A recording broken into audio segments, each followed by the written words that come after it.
Guys, what happened recently in the Kursk region is the absolute craziness. It was a very big ambushment of the Russian forces. I haven't seen something like that for a really long time. So what Russians did, they organized the assault on Ukrainian positions using the modern vehicles like BTR-82A. We have the video about it, I will show you the screenshots from it, but let me tell you what happened at first. They were running fast on those BTRs like the wagons of this hypersonic train, one just after other, and they were blinded by the possible success because clearly there are no robust defense lines built. Basically, Ukraine hadn't had enough time to build those. So if there are no trenches, no reservoirs, why not to pull the full gas and to assault using these tactics to just appear unexpectedly in front of the enemy, land the infantry and also suppress Ukrainian forces with the fire from the turrets of those BTRs. But after all, it seems like Ukraine was ready for that move, and now let's go to the detailed review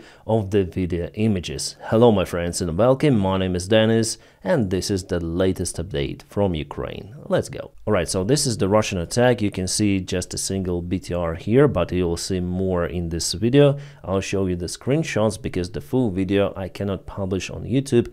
It is, by the way, available in my Telegram, which is also available with a link in the video description below. So we see that Russia is using BTR-82A. It's the new modification of the BTR, but still it has the usual flaws from the oldest versions of the Soviet-made BTRs. And as you may see on the screenshot, there are two of more BTRs which been absolutely kaputted. And this one is still running, but not for a long time. It was kaputted really fast. So this is the initial encounter of the Russian forces with the Ukrainian defense, but they haven't even reached the Ukrainian positions, and let me tell you why. Everything here in this area is just a huge minefield, and whatever vehicle is running, it will be kaputted. You don't need really trenches to stop the Russian assault in this case. Yes, in this assault Ukraine used a combination of the minefield together with FPV drones and some artillery, but the main job to stop the Russian convoy which was attacking Ukrainian position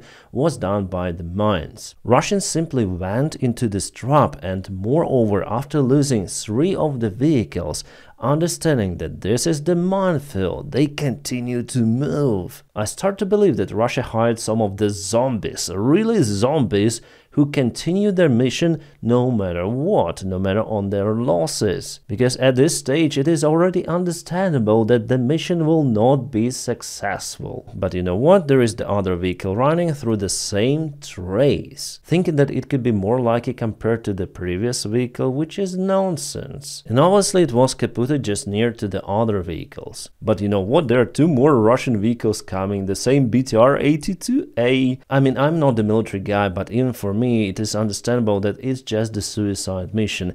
You can even exclude the word mission from this term. I mean, you have to be under something to continue the attack in those kind of the conditions. Then you understand that for less than a minute 4 of your vehicles have been just kaputted, and it is also clear that your fellows, your infantry, is unable to evacuate from the vehicle in this case, because it's the mine kaboom.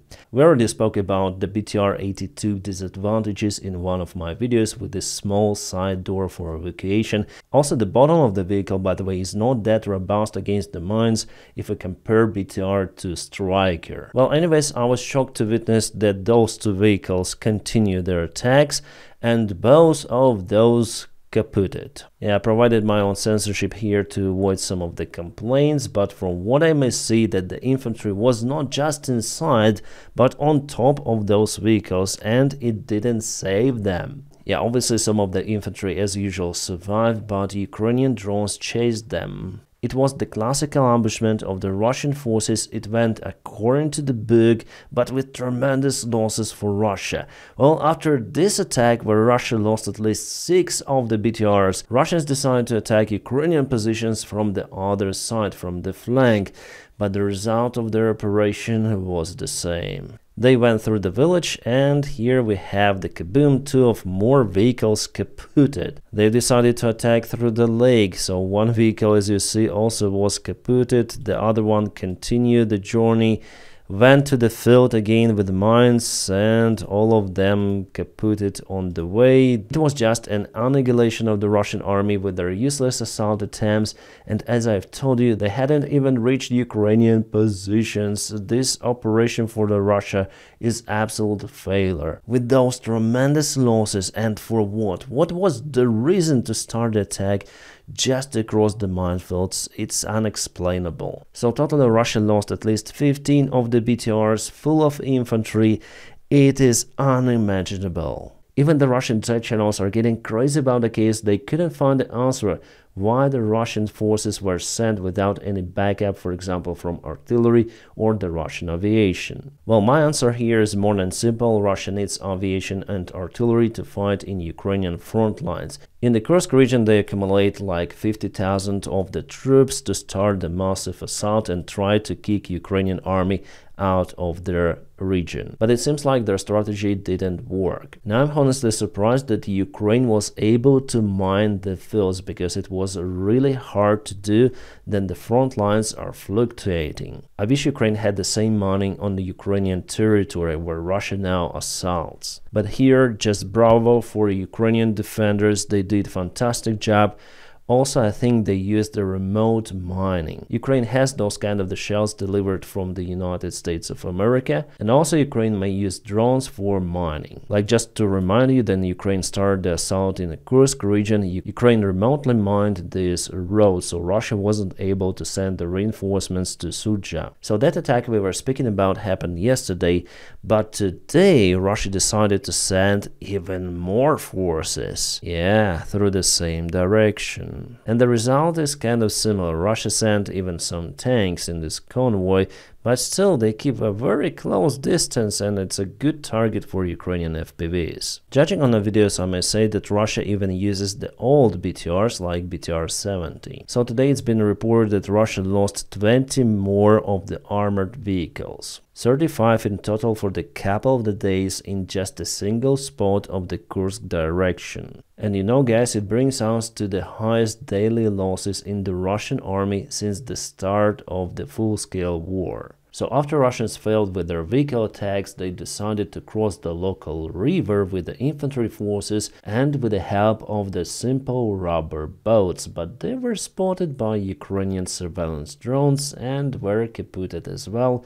Guys, I'll share this video on my Telegram channel. Here I just cannot show it to you. It wasn't just a single rubber boat, no, there were many of the Russian soldiers, at least 10, something like that. The only word in 3 letters which I have in my head while reviewing those kind of the videos is why. Why the hell are they wasting their lives for the nonsense attacks? I mean, it's a Kursk region. You may say that Russians are liberating their own land, but they do the same stuff also in Ukrainian front lines. It's just their style. I mean, one thing is to perform the operations which is under the question. For example, yes, unsuccessful operation, we lost some of the vehicles, but all of the vehicles. I think that Russians simply do not have this freedom of the command at the low rank level. And if there is no order to stop or to retreat the forces, they'll continue to go no matter what. I mean, in the first strike there were numerous of the vehicles kaputted, the last one left and still it went forward. It's not a heroic action, it's the stupid action, because they haven't even reached the Ukrainian positions. Heroism is then you achieve something by sacrificing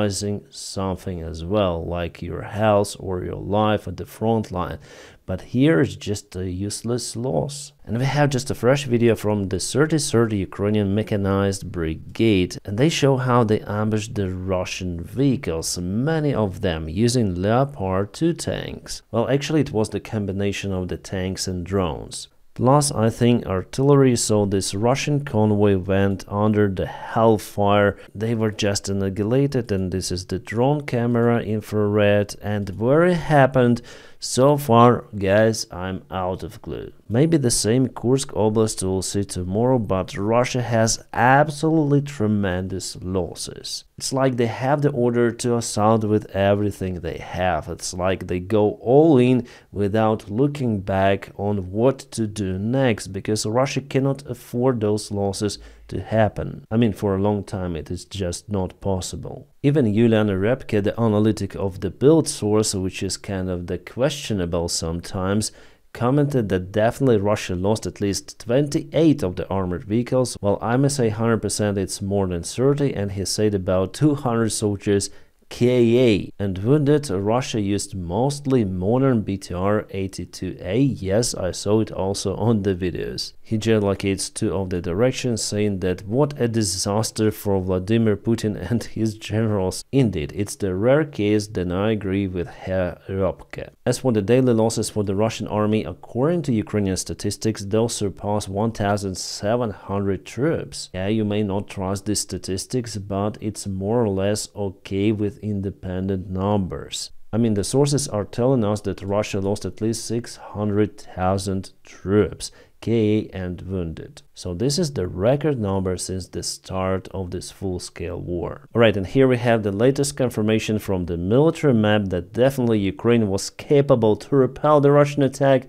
Over here, returning back the gray area, so Ukraine led the Russian vehicles into its controlled territory, ambushed them. As you can see, many of the Russian armored vehicles are burning there, so Russians were caught by surprise. And they want to use North Koreans there in the Kursk region. Well, we'll see. The countless videos are coming, my friends. There was one more Russian attack at the same place, so what is happening is complete nonsense. Well, maybe we have some of the response from the Telegraph source relative to the recent Russian strikes in the Kursk region. They're sure that Putin rushes to recapture Kursk from Ukrainians before Trump takes office. It could be the variant, why not? Because there were some rumors that there could be some of the peace talks to freeze the war at the current front line, and the current front line is going through the Russian territory as well, in the Kursk region. So Russian president may try to avoid this possible scenario with those crazy attacks. Well, that explains a lot, actually. The first video like that, showing the interception of the Russian drone by Ukrainian FPV drone, filmed on the camera of the other drone. Let's watch it. So everything is really fast. Kaboom, and that's it. So Ukraine just nailed this new style of using the FPV drones, but the truth is that volunteers continue to support the vast part of those drones which are used to intercept those Russian Zala surveillance drones or the Russian Orlan drones. I wish Ukraine also had this kind of the surveillance drone, because Ukraine has just a Leica surveillance drone which is quite small, it has the limited range, so Ukraine needs to come out with a new solution and massive production, obviously. Previewing foreign policy under Trump's leadership, he still uses caps lock for his messages. Donald Trump shared this video posted by the Fox News, and here we have Zelensky and the other leaders, but where is Putin? Because there were reports that Donald Trump already spoke with him. Well, after all, maybe not, because it's the fresh post, and I think Donald Trump would post Putin's picture, maybe. And you know, guys, after all, I think I should speak less about Donald Trump. For now, it's some sort of the panic. Everyone tries to predict the future under his presidency. Whether he continue the support of Ukraine or he will sell it to Russia. Some of the big news sources already spoke about the deployment of the European forces to protect Ukraine in case of the ceasefire as a joint security guarantee for Ukraine, but I don't think that it is possible. Putin will never agree on that. So there is lots of the speculation coming, and I think that we should wait, and if there is a real action from Donald Trump's administration, I think I'll comment on it. And predictions are unpredictable under the next White House administration. I would suggest not to panic and see how the situation evolves in a real action. Yeah, hopefully that action will be positive for Ukraine. But we have some of the possible positive news from Germany. As you know, there will be elections quite soon because of the collapse of the current ruling coalition, and this guy, who is kind of the famous politician of one of the biggest parties in Germany, has already promised to issue an ultimatum to Putin. Either end the war in Ukraine in just 24 hours, or, as he says, I'll supply Ukraine with long-range Taurus missiles, and will give the permission to strike at Russian territory. I guess with the full range. The guy's name is Friedrich Merz, and he's the leader of the largest opposition party. I wonder if he has the chances of becoming the next chancellor, but probably not. The good thing, however, that those voices are being heard in Germany, and Germany is our close ally. Yes, towers could be a big deal for Ukraine. But as for Ukrainian front lines, guys, unfortunately we have some of the not good news for Ukraine.